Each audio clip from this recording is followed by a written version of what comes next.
வணக்கம், இது ஆர்த்தி கஃபே. இன்னைக்கு நம்ம என்ன பார்க்க போறோம் அப்படின்னா, படபடன்னு அடிக்கிற வெயிலுக்கு குடுகுடுன்னு இருக்கக்கூடிய மில்க் ஷேக் ஐஸ்கிரீம் ரெசிபி ரெண்டு பார்க்க போறோம். பாதாம் மில்க் வெனிலா ஐஸ்கிரீமும் ரோஸ் மில்க் ஸ்ட்ராபெரி ஐஸ்கிரீமும் தான் அது. வாங்க ஒவ்வொரு ரெசிபியா பார்க்கலாம். பாதாம் வெனிலா மில்க் ஷேக்குக்கு பாதாம் மில்க் சில்லுன்னு நான் ஆல்ரெடி ப்ரிப்பேர் பண்ணி வச்சுட்டேன். சோ பாதாம் மில்க் எப்படி ப்ரிப்பேர் பண்றது அப்படிங்கறத நான் ஆல்ரெடி வீடியோவா போஸ்ட் பண்ணிருக்கேன். அந்த வீடியோவுடைய லிங்கையும் டிஸ்கிரிப்ஷன் பாக்ஸ்ல கொடுத்திருக்கேன், நீங்க ரெஃபர் பண்ணிக்கோங்க. அந்த மெத்தட ஃபாலோ பண்ணி தான் இந்த சில் பாதாம் மில்க் ரெடி ஆயிருக்கு. சோ இப்ப இதுல என்ன பண்ணிடலாம் அப்படின்னா, vanilla ice cream. So vanilla ice cream வந்து நான் டெய்ரி டே பிராண்ட்ல இருந்து வாங்கியிருக்கேன். சோ ரொம்ப டேஸ்டியாவும் இருக்குது. நான் வீட்டுல ப்ரிப்பேர் பண்ணல. சோ கடையில வாங்கின இந்த வெண்ணிலா ஐஸ்கிரீமை நல்லா அழகா இந்த மாதிரி உருண்டையான கரண்டியால எடுத்து அந்த பாதாம் மில்க் மேல அப்படியே நம்ம போட்டுடலாம். சோ செம்மையா இருக்குங்க. இது நீங்க ட்ரை பண்ணி பாருங்களேன். இந்த வெயிலுக்கு சில்லுன்னு அப்படியே ஐஸ்கிரீமை அப்படியே ஸ்பூனோட நம்ம பரிமாறணும்.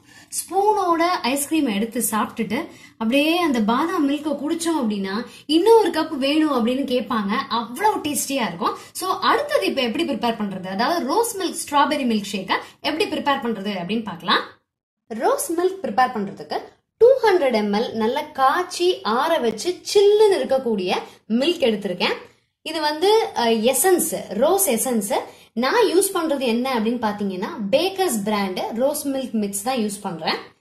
எவ்வளவு ஸ்வீட் வேணுமோ அந்த அளவுக்கு சர்க்கரை. சோ இப்ப அது வந்து ஒரு 2-3 டிராப் வந்து இது விட்டா போறோம். இந்த எசன்ஸ் ஆக்சுவலி எல்லா இடத்துலயுமே ரோஸ் மிக்ஸ் தான் யூஸ் பண்ணுவாங்க. ரோஸ் மில்க்கு ரொம்ப நம்ம வந்து அதை இயற்கையா ப்ரிப்பேர் பண்ணணும் அப்படிங்கிறது கொஞ்சம் பெரிய ப்ராசஸ். சோ ஒரு 1 2 3 டிராப் விட்டுக்கலாம். 1 2 3 இப்ப விட்டுட்டு நல்லா அப்படியே மிக்ஸ் பண்ணிக்கலாம். பாத்தீங்க அப்படின்னா சூப்பரா அழகா ரோஸ் கலர் கிடைச்சிருச்சு நமக்கு. உங்களுக்கு வந்து இன்னும் கொஞ்சம் வாசனையும் கலரும் தேவைப்பட்டது அப்படின்னா இன்னும் ஒரு டிராப் எக்ஸ்ட்ரா விட்டுக்கலாம். சோ அது வந்து நம்மளுடைய ஆப்ஷனல் தான். இப்ப நான் அந்த சர்க்கரையும் அதோட சேர்த்து கலந்துடுறேன். சர்க்கரையும் போட்டு நல்லா மிக்ஸ் பண்ணிக்கலாம். சோ இது கொஞ்சம் அப்படியே கரையட்டும். நல்லா மிக்ஸ் பண்ணிட்டோம் அப்படின்னா நல்லாவே கரைஞ்சிரும். சோ சர்க்கரை வந்து நல்லா கரைஞ்சிருச்சு. இப்ப இதை வந்து நம்ம கிளாஸ்ல டிரான்ஸ்ஃபர் பண்ணிடலாம். ரோஸ் மில்க் வாசனை ஊரையே தூக்குதுங்க. செம்ம வாசனை, அப்படி டெம்ட் ஆகுது. நாக்கு தானாவே பிளாட்டிங் பேப்பராட்டம் ஆயிடுச்சு இதை பார்த்த உடனே.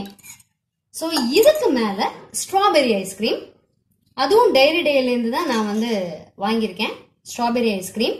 சோ உங்களுக்கு ஸ்ட்ராபெரி ஐஸ்கிரீமும் வெண்ணிலா ஐஸ்கிரீமும் வீட்லயே ப்ரிப்பேர் பண்ண தெரிஞ்சது அப்படின்னாலும், டைம் இருந்தது அப்படின்னாலும் நீங்க ப்ரிப்பேர் பண்ணிக்கலாம். சோ இப்ப வந்து இந்த ஸ்ட்ராபெரி ஐஸ்கிரீமையும் நம்ம மேல அப்படியே எடுத்து போட்டுடலாம் ரோஸ் மில்க் மேல. அதே மாதிரி குழி கரண்டி எடுத்து அது மேல அப்படியே போட்டுடலாம்.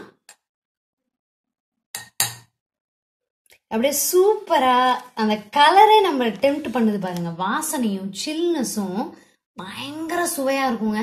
கண்டிப்பா நீங்க ட்ரை பண்ணி பாருங்க. இந்த எல்லா நாளும் இதே தான் நீங்க திருப்பி ப்ரிப்பேர் பண்ணிட்டே இருப்பீங்க. சோ செம்ம டேஸ்டான மில்க் ஷேக் வந்து 2 டபுளா ரெடி ஆயிருக்கு. இந்த 2 மில்க் ஷேக்கும் செம்ம டேஸ்டியா இருக்கும், வித்தியாசமா இருக்கும், செம்ம ஜில்லுன்னு இருக்கும். கண்டிப்பா ட்ரை பண்ணி பாருங்க, ரொம்ப பிடிக்கும் உங்களுக்கு. இன்னொரு நல்ல வீடியோல சந்திக்கலாம். தேங்க்யூ.